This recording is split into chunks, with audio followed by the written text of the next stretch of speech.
kasih Timbalan Yang Pertua. Terima kasih juga kepada rakan-rakan Dewan Berhormat yang telah mengambil bahagian untuk bincangkan masalah yang dihadapi oleh kumpulan Bosted dan juga anak-anak syarikat. Ya. Berkenaan dengan objektif yang nak kita capai LTAT ni ialah kita nak unlock seperti mana yang diberitahu oleh daripada Tito Wangsa sebagai dana persaraan. Kita tak boleh meletakkan terlampau banyak dana kita dalam suatu sektor ataupun di satu tempat kerana kita nanti terperangkap jika ada apa-apa perkara yang berlaku. Jadi itu sebabnya salah satu daripada intipati kepada penstrukturan semula Mampan 25 yang kita lakukan ialah untuk kita memindahkan berhijrah daripada investment fund kepada retirement fund. Ini kita nak strukturkan semula. Kita dah belajar dah bahawa bila terjadi sesuatu maka badan induknya LTAT itu terperangkap. Masalahnya di Bosted ya. Jadi Bosted itu kita bawa ke menjadi sebagai private company adalah kerana untuk kita menghindarkan daripada terpaksa membuat apa yang dipanggil sebagai impairment Timbalan Pertua ya, kerana harga pasaran dia, harga saham dia amat rendah dibandingkan dengan harga net asset value dia. Jadi kalau kita tak membuat impairment yang bernilai berbilion ya, lebih daripada 1 bilion untuk kita impact dalam akaun kita. Kerana pihak audit ataupun audit luaran kita tidak berkompromi untuk menandatangani kita punya akaun jika kita tidak buat impairment. Ini terpaksa kita berhentikan musical chair tersebut di Bosted Holding. Jika tidak, LTAT akan terpalit dan LTAT terpaksa pula account for impairment yang ada dalam Bosted Holding dan menyebabkan LTAT tidak akan mampu ataupun tidak boleh bayar dividen untuk lebih kurang 10 tahun. Dan dia akan menjadi juga apa yang dipanggil sebagai domino kepada pemegang-pemegang saham yang lain, terutamanya rakan sekutu, syarikat sekutu iaitu Affin Bank. Kerana Affin Bank juga expose kepada pinjaman yang banyak yang diberikan kepada Bosted. Itu satu dah selesai ya. Sekarang ni Bosted Plantation. Masalah ni berlaku Timbalan Pertua disebabkan oleh dasar apa yang dibuat dulu iaitu kitchen sinking yang dibuat pada ketika itu. Apabila provision secara besar-besaran dilakukan ke atas semua anak-anak syarikat di Bosted. Bila ini dilakukan, maka harga saham anak-anak syarikat yang disenaraikan di dalam Bursa Saham Kuala Lumpur pada ketika itu jatuh merudum. Ya.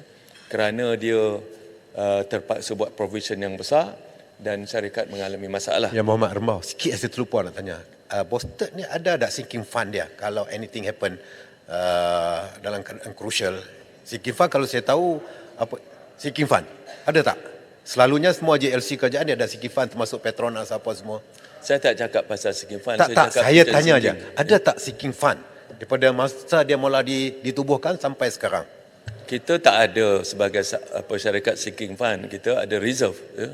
Kita cakap pasal reserve, kita cakap pasal cash flow. Kalau syarikat, we don't have so-called as sinking fund. Ya. Tak apa. Jadi tidak ada ya, sebenarnya tidak ada. Kita kalau ada reserve lah ataupun apa yang kita panggil sebagai return earning ya. Return earning. Kalau tak ada dia punya return earning tu maknanya reserve kita tak ada, maka dia sama ada dia akan negatif ataupun positif lah. Kita punya cash flow dan juga kita punya balance sheet akan sama ada merah ataupun when come to the red nanti kalau kita dah jadi insolvent. Jadi kita tak ada ya. Jadi kita kena fahamlah ya. Berkenaan dengan setuju dengan Titi Wangsa, kita tak boleh terperangkap di dalam satu keadaan situasi di mana pelaburan kita terlampau banyak diletakkan dalam satu tempat. Jadi ini yang nak kita buat. Betul? Kita nak keluar daripada perangkap ini ya, LTAT. Nak diselamatkan ni LTAT dulu. Dan LTAT dalam keadaan yang selesa sekarang. Dia punya reserve pun bagus. Tetapi kita ada reserve polisi kita tidak mahu melebihi daripada 5% daripada pemodalan kita kerana kita tak perlu reserve yang besar. Dan baru-baru ini membayar dividen kepada LTAT oleh Bostit tidak menggunakan dia punya return earning tetapi menggunakan keuntungan daripada operasi. Jadi ini satu yang mula dah baik. Tetapi dia punya business model yang dilakukan oleh grup ini, Puan Timana betul, ialah borrowing semua di peringkat Bostit Holding. Bostit Holding akan meminjam daripada institusi keuangan dan dia akan buat subordinate loan ataupun shareholders loan kepada anak-anak syarikat dia. Bostit Holding itu sendiri tidak ada bisnes yang menjana pendapatan. Pendapatan dia itulah anak-anak syarikat. Tetapi apabila anak syarikat mula bermasalah, Bostit akan menjadi masalah kerana LTAT mengharapkan Bostit membayar dividen kepada LTAT, tapi bila Bostit dah masalah kerana anak syarikat bermasalah, jadi dia menjadi sebagai satu domino lah. Jadi Betul. ini, Saya setuju, Menteri. Bila Bostik diambil private dulu, jadi kita mengharapkan anak-anak syarikat Bostik itu start bagi dividen. Tapi macam Pharma Niaga, they used to make 100 million, 80 million.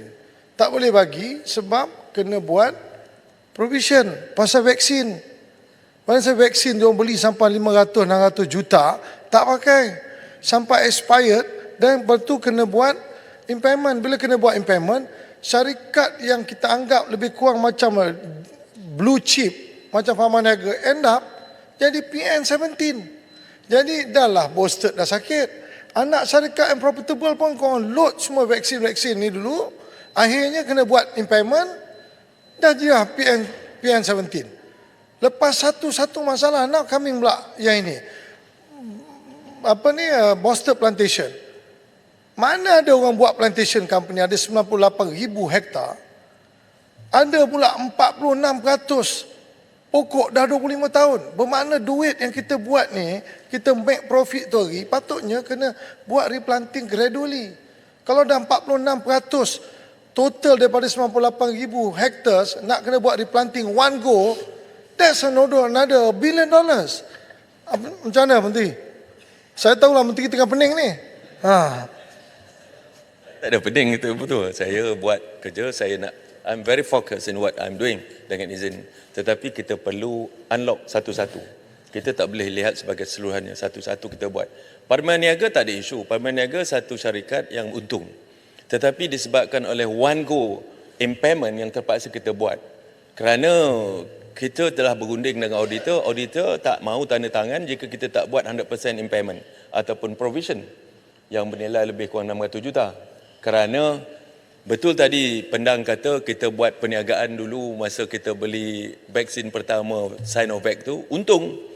Tetapi ini greed je untuk beli kerana pada ketika itu kerajaan juga menyuruh ataupun minta kita membeli lebih lagi vaksin kerana adanya apa ni panggil supaya booster, orang yang ambil Sinovac akan ambil Sinovac untuk sebagai booster.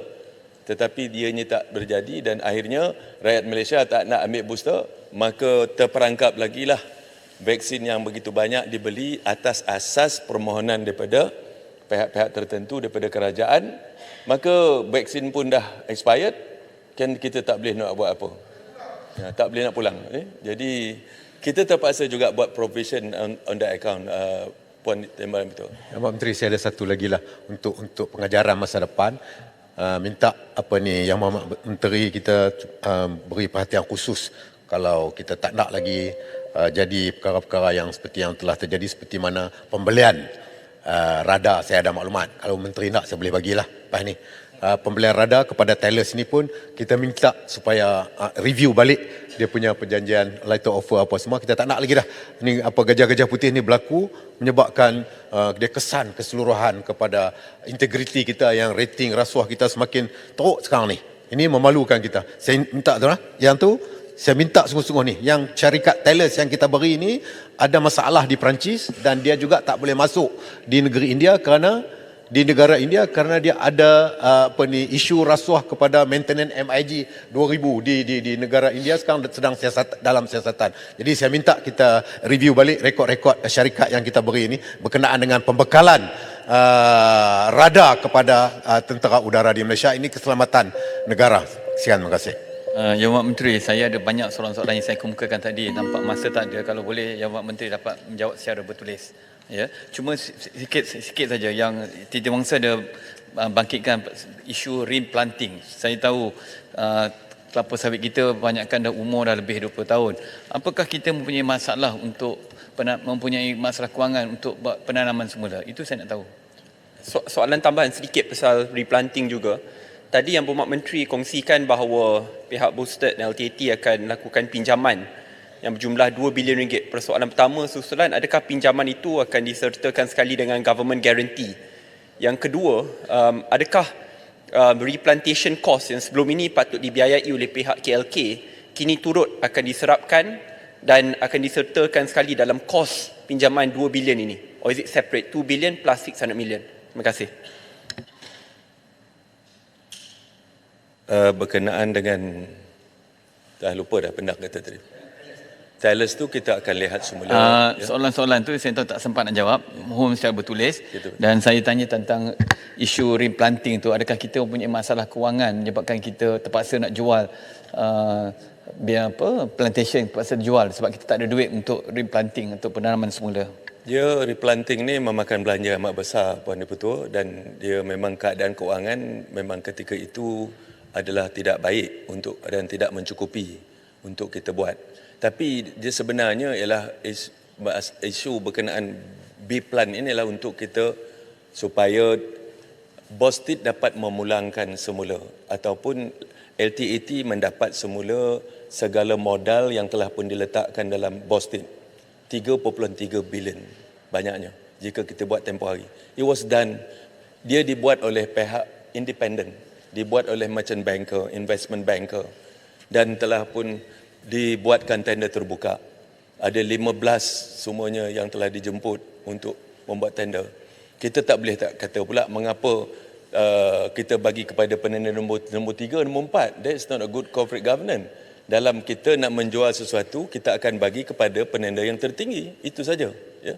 Jadi itu tak boleh kita nak salahkan sesiapa. Ini dibuat dengan telus oleh pihak investment banker, RHB Bank dan juga MIDF Bank. Semua kita telah pun lantik untuk mereka mengendalikan pembidaan terbuka ini.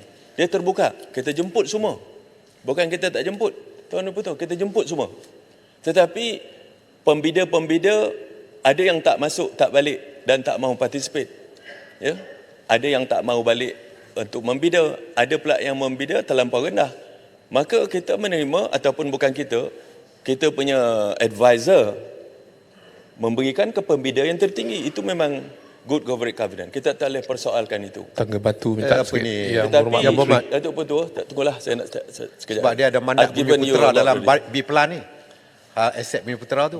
Jadi kalau kata kita bida untuk siapa saja terbuka Itu tu. consideration lain. When we are in the corporate world, dia jangan campur-campur adukkan politik Lagi dengan satu ni, corporate. nanti boleh saya. Dia bila public listed company, as long as kita masih memegang Bumi Putera equity, minimum selalu kalau mana-mana approval pun, dia akan pastikan mesti ada minimum 30% kalau nak lulus. Tapi yang saya tahu dalam Boston Plantation ni, dia bukan Malay Reserve. Dia some of the plantation tu, dia memang tidak ada Malay Reserve. Dia open title. Some of them lease, some of them freehold. Yang saya tahu, kalau apa-apa transaction, dia mesti ada Bumi Putera punya participation. So Bosted tu, kalau dia pegang 30%, lebih daripada 30%, that is considered already Bumi Putera punya participation. Begitu je macam syarikat-syarikat PNB ni. Ada juga sama-sama ada syarikat PNB ni, dia tak kontrol semua, tapi dia kontrol 30%, dia merupakan Bumi Putera punya participation. Menteri. Yang Berhormat Menteri, sila ringkaskan. Saya ringkaskan itu, Timur Betul. Tadi ada yang bertanyakan apakah pulangan daripada government punya apa orang kata bail out. Kita sebenarnya kerajaan tidak memberi cash kepada LTAT. Kerajaan cuma memberikan letter of comfort kepada LTAT ataupun untuk kita membuat kita punya GO, meneruskan GO tersebut kerana Securities Commission akan mahu minta what is your fund punya keadaan. Jadi kita ada letter of comfort itu sudah memadai untuk kita meneruskan GO kita terhadap minority shareholders. Dan government guaranteed untuk LTAT pergi memohon pinjaman daripada bank-bank komersial untuk segera, sebab kita memerlukan banyak dalam masa terdekat timbalan ini betul. Jadi kalau nak buat secara biasa pun kita terpaksa buat macam-macam, ya. Dan dia punya interest rate antara pinjaman yang berasaskan kepada government guarantee ini dia rendah. Jadi dia tidak membebankan LTAT. Dan kita masa 5 tahun, kita terpaksa akan memulangkan ataupun kita bank guarantee itu cuma berusia 5 tahun saja. Jadi lepas tu nanti tak ada lagi. Dan hutang ini di LTAT yang meminjam, bukan kerajaan bagi cash bailout kepada LTAT. It's not a bailout per se. Bailout cuma kepada syarikat yang telah muflis. Bostit ataupun LT belum muflis lagi. We are still there. Kita kuat lagi. Tapi kita nak buat penstrukturan semula. Kerana kita buat tempoh hari disebabkan, betul lah, the management have done their part. Tetapi saya juga cakap dalam ini, selepas pendang tanya saya, macam tanya saya, I have not come to the minister punya level yet. See? Not to be so unduly worried pada ketika itu kan. So we have done because of national interest, all this kind of thing. Dengan izin lah, ya. So now kita terpaksa meneruskan kerana kita katakan tadi untuk kita pastikan the principle of orang kata to protect kita punya interest minority shareholders. Menteri, Nanti kalau tidak, nanti LTAT terdedah pula ataupun Bostit terdedah pula dengan saman-saman litigation dengan minority shareholders, because minority shareholders there's an offer $1.55. Why you stop it? So this kind of thing kita perlu ambil kira supaya tidak mendedahkan Waima, Bostit ataupun LTAT. Ya, kita nak buat. Okey. Selepas ini akan ada fasa penstrukturan. Macam mana kita nak perbetulkan semula balance sheet kita. We have a very good balance sheet but we have cash flow problem. Cash flow ni yang tua is macam darah dalam badan kita. You can be very healthy, pendang hari ni tegap, tapi besok pagi kena leukemia dia mati. Minta sini. Ya? Because darah penting di dalam badan kita. Khalas, mafi muskilah. Tak ada masalah. Menteri. Ya? Masa surat tamat, Menteri. Betul betul. Yang Jadi Abang. ini bukan bailout, ya. This is not a pure bailout. Bailout is only given ataupun dibuat ke atas syarikat yang telah muflis. Kita belum muflis lagi. Kita banyak harta, 4 billion mak kata semua. We are very strong. Tapi kita nak menstruktur semula supaya melepaskan LTAT yang terperangkap dalam keadaan dana persaraan tetapi bertindak seolah-olah sebagai dana investment. Ya? Kita tak mau, sebab kita nak supaya kita punya solvency ratio kita mesti berada atas 100% dan kita punya liquid asset mesti lebih pada 60%. Itu kita punya aim sekarang. Tapi sekarang kita punya liquid asset rendah bawah pada 20%. If anything happen, kita in trouble. Kita tak boleh nak orang kata nak tunai tak ada. Sebab kita tak illiquid. We are very illiquid. Jadi Datuk betul lah, nanti yang lain-lain tu saya jawab dalam Menteri, sikit Menteri.